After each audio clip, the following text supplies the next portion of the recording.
안녕하세요. 힐링이 되다 TV의 이한일입니다. 오늘은 39강 13장 트라우마로부터의 회복, 트라우마부터 이제 치료 과정이 되겠습니다. 치유 첫 번째 시간, 우리 도입부와 회복에 대한 새로운 초점 두 가지 주제에 대해서 말씀드리겠습니다. 먼저 지난 4부의 마지막 12장의 마지막 부분 희생자들의 이야기, 또 낸시 이야기를 잠깐 살펴보고 그렇게 지나가도록 하겠습니다. 결국 이 트라우마의 어떤 희생자들의 이야기를 들으면서 우리가 그 트라우마의 실체를, 그리고 환자들이 어떻게 느끼는지를 우리가 알아야 결국은 우리가 그 문제를 이제 풀어갈 수 있으니까, 그리고 그 공감하고 무엇이 우리가 해줘야 될지, 무엇을 도와줘야 될지 하는 것들은 결국 희생자들의 이야기를 통해서 우리가 알 수 있기 때문에 우리가 가장 좀 트라우마에서 가장 극단적인 예에 해당하는 2차 대전 때 유대인 대학살에 대한 홀로코스트에 대한 그런 증언들에 대한 영화들, 그리고 그 사람들이 이야기하는, 그때 이걸 어떻게 설명할 수 있겠냐, 어떻게 인간으로서 그런 상태를 우리가 겪고 그걸 설명해서 다른 사람들을 납득시킬 수 있겠느냐 하는 것들이 이제 사실은 그 트라우마 환자들의 그 고민거리거든요. 그리고 이 사람들은 정말 그런 공포심, 압도되는, 정말 믿을 수 없고 견딜 수 없는 그런 이 트라우마의 본질로부터 사실은 그걸 겪으면서도 현실을 또 살아가야 되는 일종의 이제 듀얼, 이중적인 그 현실을 우리가 이렇게 살아가고 있다는 것을 이제 알게 됐다. 그것이 이렇게 지금은 안전하고 예측 가능한 삶이지만 또 한편으로서는 아주 과거에, 근데 과거로 끝난 것이 아니고 과거로부터 지금까지 이어오는 아주 파괴적이고 그런 참 고통스러운 삶이 연속되고 있는 이 두 가지에 대해서 이 트라우마 환자들이 겪고 있다는 것을 알게 됐습니다. 또 하나 낸시 이야기는 보스턴 쪽에 미드웨스턴 병원의 간호 책임자로 있는 낸시라는 간호사가 본인이 이제 이렇게 난소 소작술, 그 피임을 하기 위한 난소 소작술을 하러, 아주 간단한 시술을 하러 갔지만 마취 약제가 양이 적었는지 일찍 깨게 되고, 문제는 그 당시에 근육 이완제, 도무지 이렇게 숨을 쉴 수 없고 몸을 움직일 수 없는 이 상태에서 수술을 온전히 겪으면서 이 본인에게 남았던 그런 트라우마에 대한 이야기를 우리가 지난 시간에 했습니다. 결국은 이 여인은 그 의사나 마취과 의사를 고발하고 법적인 소송을 갈 수 있었지만, 그거보다는 본인의 트라우마에 대해서, 왜 이것이 그 현실에 대해서 우리가 깨닫고 어떻게 하면 그것을 해결할 수 있을지, 이런 것들에 대해서 주목을 하면서 이제 오히려 치료가 됐던 그런 케이스에 대해서 말씀드렸습니다. 그래서 결국은 이 자기 아이들을 키우고 그 다음에 본인이 이제 이 회복되는 이런 과정들을 할 때 여러 가지 그런 단계들을 거쳤는데, 결국은 마지막에 만났던 정신과 의사는 막 이것도 해봐라 저것도 해봐라가 아니고 기다려줬다는 거죠. 이 환자 이야기를 들으면서 공감해 주면서, 또 때로는 살짝 객관적인 이야기도 해주면서 할 때 본인이 이걸 견딜 수 있었다는 것을 정신과 의사가 알았다는 게 이 낸시가 되게 고마워했다. 그러니까 막 어떤 의사는 이것도 해봐라 저것도 해봐라 막 하는데, 그렇지 않고 오히려 이 트라우마로부터 회복되는 것이 긴 시간이라는 걸 알고 이 정신과 의사가 기다려줬다는 게, 회복을 믿었다는 것이, 그것이 이제 완전히 치유가 될 수 있었던 그런 면에서 낸시한테는 아마 굉장히 인상 깊었던 그런 이야기가 될 거고, 그래서 필라테스도 도움이 됐고, 그래서 한 여성들끼리 모이는 그런 공동체에서 본인을 완전히 이렇게 수용해 주는, 그래서 이 정신과적인 또 정신적인, 심리적인, 사회적인, 그리고 어떤 이 육체도, 이 몸도 완전히 이렇게 이게 회복되는 그런 것들을 느꼈다. 이게 이제 지난 시간에 했던 낸시의 이야기입니다. 오늘은 13장 트라우마로부터 회복 이제 치유 과정에 처음 이제 시작 도입부와 회복에 관한 새로운 초점이라는 두 가지 주제에 대해서 말씀드리겠습니다.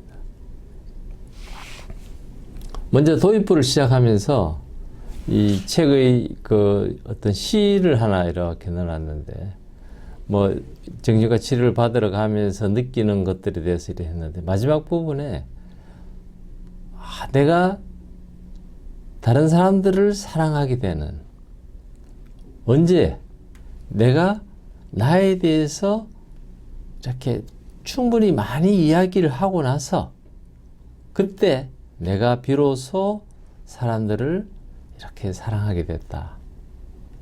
그러니까 치유가 됐다는 거죠. 내가 트라우마에 대해서 나의 문제를 이제 정리돼서 이야기를 하고 또 이야기를 하고 하면서 내가 이 본질에 대해서 그러니까 이 사건을 내 감정이 막 이렇게 상처가 되는 이거를 계속 이야기하는 상처를 이야기하는 것이 아니고 나를 담담히 객관화시켜서 그때 이게 이랬었고 이랬을 때 내가 어떤 것들이 느껴졌고 그때 다른 사람들 보기에는 어땠던 상황이고 하면서 하나의 스토리로서 만들어갈 수 있게 됐을 때 내가 충분히 이야기를 하게 됐을 때 내가 치유가 되고 그 치유가 되고 나니까 다른 사람들을 사랑할 수 있었다. 사랑했다. 그러니까 내가 채워지고 나서야 비로소 다른 사람들을 사랑하는 거거든요. 많은 사람들이 내가 여전히 지치고 힘들고 한데도 막 특히 이제 교회에 다니는 분들은 막 옆에 사랑하라 그러니까 막 이 사랑을 해야 된다고 의무감 때문에 하는데 문제는 내 안에 기쁨이 없고 내 안에 충분한 휴식이 되고 내 안에 채워지고 내가 살아가는 동안 이것이 막 에너지가 넘치고 그 넘치는 에너지로 다른 사람을 사랑해야 되는데 나는 에너지가 없는데 나도 죽겠는데 나도 살아가기 너무 힘든데 다른 사람을 사랑해야 된다는 의무감 때문에 한다면 더 큰 부담이 되고 그것이 일종의 트라우마가 되거든요. 그래서 이 도입부에서 참 내가 나에 대한 이야기를 충분히 했을 때 많이 이야기하고 나니 비로소 내가 사랑할 수 있게 됐다. 이것이 저는 참 이 콜크 박사가 이런 부분들을 그래도 시를 찾아내서 이 도입부에 넣는다는 것은 이것이 콜크 박사의 아이디어인지 혹은 편집부의 아이디어인지 모르지만 참 대단하다. 왜냐하면 이 트라우마로부터의 회복이라는 것은 결국은 본인의 이야기를 충분히 할 수 있는 상황이 됐을 때부터 이게 치유가 시작되고 회복이 되는 거거든요. 우리가 이제 이미 뭐 어떤 전쟁이라든지 어떤 학대를 당하든지 뭐 성폭행을 당하든지 뭐 이런 성추행을 당하는 이런 것들이 다시 고칠 수는 없거든요. 이미 일어난 일을 우리가 과거로 돌아가서 일어나지 않도록 만들 수는 없다.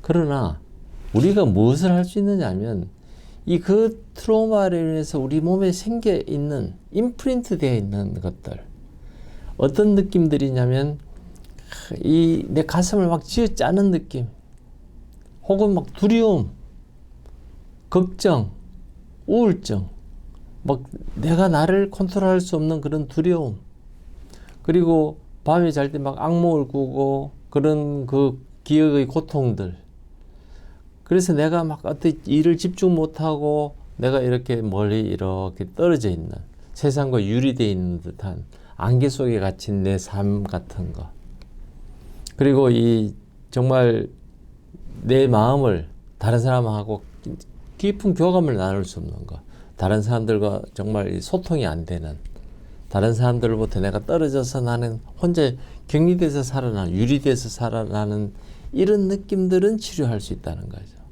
그러니까 과거에 일어난 그 일을 뭐 새로 이제 우리가 뭐 영화 같은 데 보면 판타지 영화나 이런 데 보면 타임머신을 타고 과거로 가서 그 일을 없앤다. 뭐 그거는 뭐 이제 꿈 같은 얘기.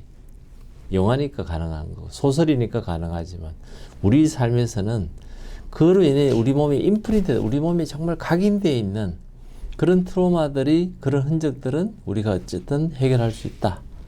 이게 이제 콜크 박사가 하고 싶은 첫 번째 아마 이야기인 것 같습니다. 그래서 이 트로마는 우리 몸에서 이렇게 나 자신에 대한 어떤 주도권을 가져가 버리는 거죠.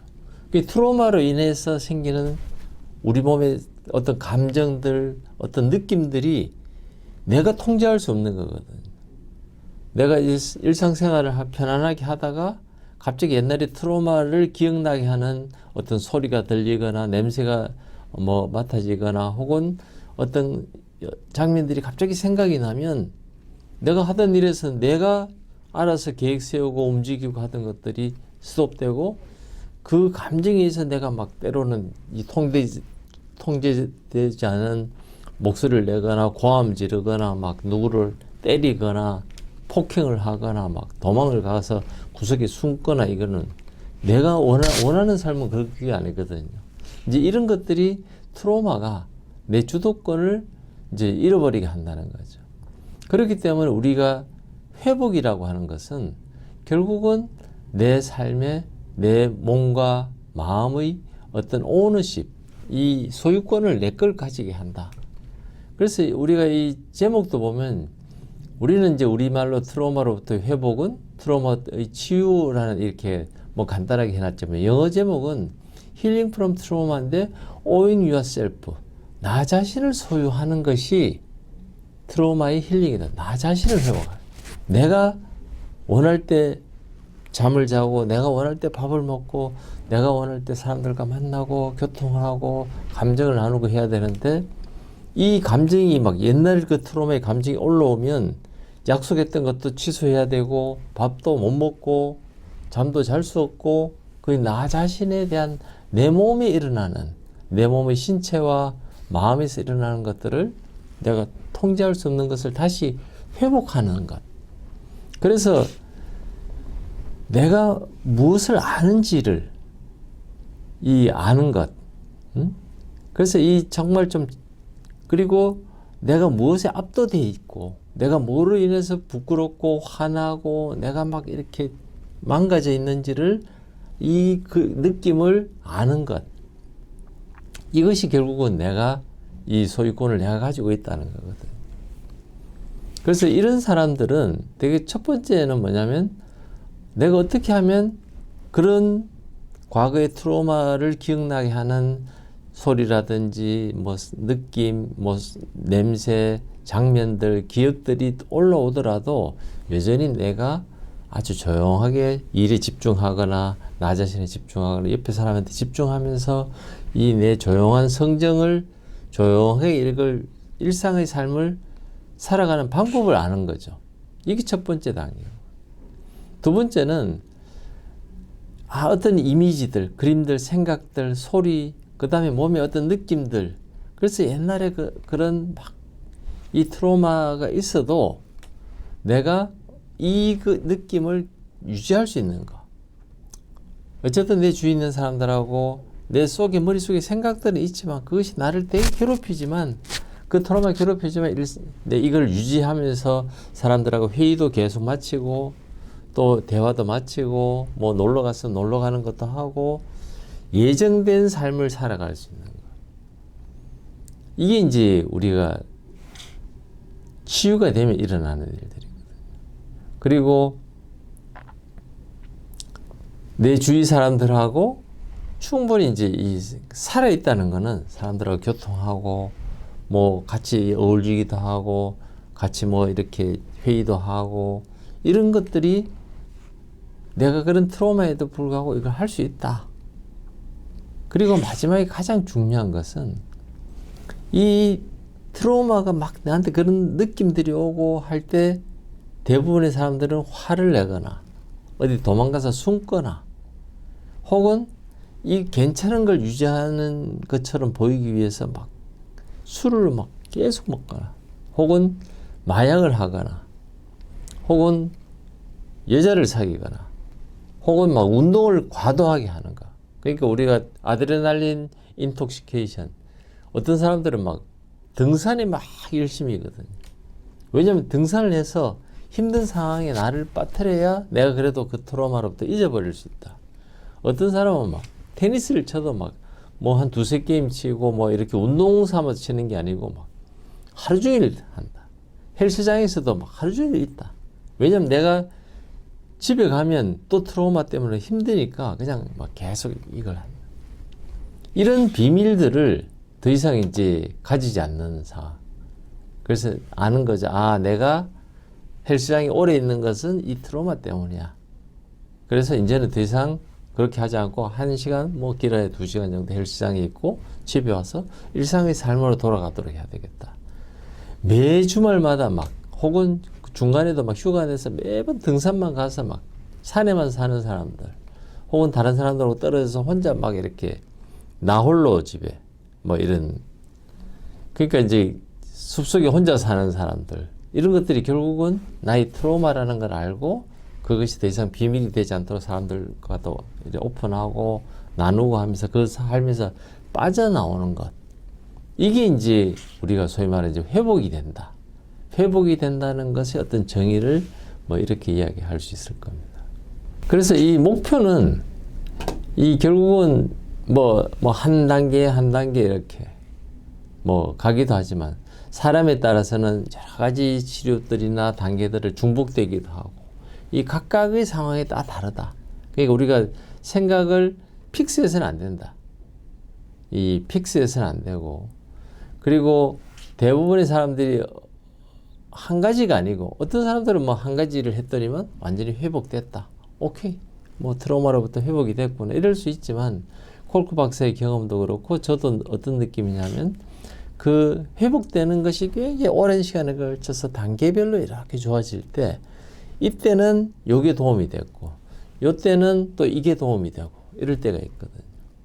그래서 앞에서 겪었던 뭐 제가 이름은 기억 안 나지만 말을 이렇게 하면서 좋아졌던 애는 처음에는 사람들과의 관계가 안 되니까 동물, 그 개라든지 말을 통해서 이 접촉점을 늘려가다가 어느 정도 회복되면 또 어떤 그런 이야기를 할 수 있는 공동체에 넣기도 하고 때로는 운동을 하기도 하고 그러면서 증상이 심해지면 약도 좀 썼다가 뭐 EMDR도 했다가 뭐 소위 말하는 이제 인지 치료도 했다가 뉴로 피드백도 했다가 단계별로 그 사람들이 회복될 수 있는 것들이 다 다르다.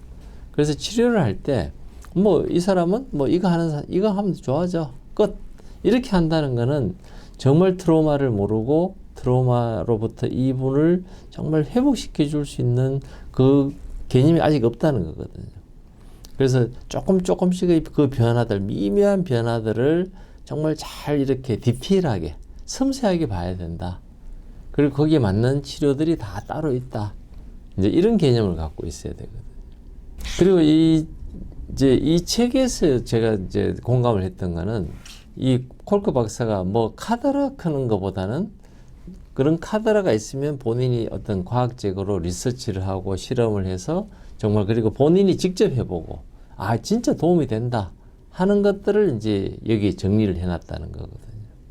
그래서 우리가 뭐 지금도 유튜브라든지 어떤 책들을 보면 막 이렇게 뭐 누가 뭐가 좋다더라. 뭐 예를 들어 암 환자한테는 뭐가 좋다. 인삼이 좋더라. 뭐가 좋더라 하는데 그런 것들이 검증된 게 아니고 카더라 하는 거거든요. 그래서 우리가 어떤 치료를 할 때 그래도 과학적인 근거를 가지고 정말 그 단계별로 섬세하게 환자한테 맞는 것들을 서로 이렇게 밀고 당기면서 주고받으면서 이 치료를 하는 그래서 이 13장에서 이 콜크 박사는 치료에 관한 어떤 전체적인 오버뷰를 좀 하고 싶다. 그렇게 정보를 줄 것이다. 뭐 이렇게 이야기를 하고 있습니다.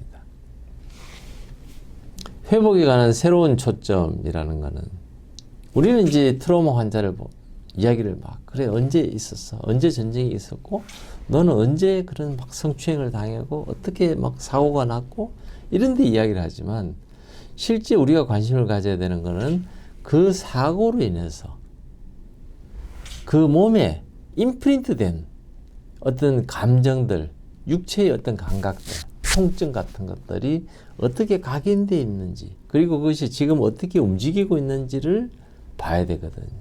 그러니까 트라우마라는 거는 일종 하나의 메모리가 아니고 사실은 아주 몸을 파괴적으로 하는 어떤 몸의 어떤 리액션, 감각들이 있다는 거거든요. 그래서 이 결국은 이것을 내가 컨트롤해야 회복이 되는데, 컨트롤하려면 결국 트라우마를 리비짓 해야 된다. 그 앞에 있던 낸시 같은 경우는 뭐냐면 결국은 나중에 조각났던 기억들이 어느 정도 하나의 스토리로 만들어지고 나서 그 다음 치료가 시작됐거든요. 그리고 그런 기억들을 두 번째 수술을 받게 됐을 때는 이제는 다시 겪지 않기 위해서 콜크 박사 보고 그 외과와 마취과 의사의 어떤 같이 미팅을 할 때 자기가 옛날에 이런 경험이 있었다는 걸 충분히 전달할 수 있도록 해주고, 또 그 수술을 하는 동안에 콜크 박사 같이 수술실에 같이 있을 수 있도록 부탁도 하고. 왜냐하면 본인이 이제 그 스토리가 인결이 되니까, 아, 이런 일들이 이럴 때 이런 위험성이 있고 이걸 다시 반복하지 않도록 이제 그런 경험을 하면서 본인이 이제 세이프한, 안전한 걸 느끼면서 이제 회복이 점차 이렇게 되는 거거든.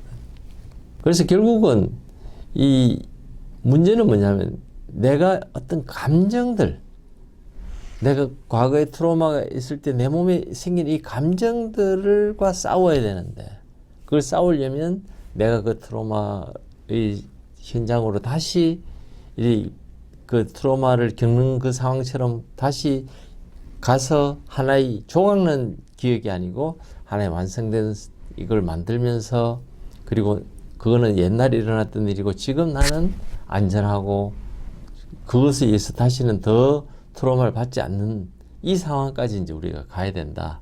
이것이 이제 우리가 해야 될 트라우마 치료에서 트라우마 환자들이 이걸 하기도 해야 되고, 치료를 도와주는 입장에서도 아, 이렇게 될 수 있도록 도와줘야 되겠구나. 이걸 이제 생각해야 되거든요. 그래서 이 말씀드리는 것처럼 어떤 기억으로 남아있는 것이 아니고 우리 몸을 파괴시키는 걸로 남아있는. 그래서 우리가 그런 것들을 어떻게 도와줄 것인가. 뭐 이제 그런 이야기.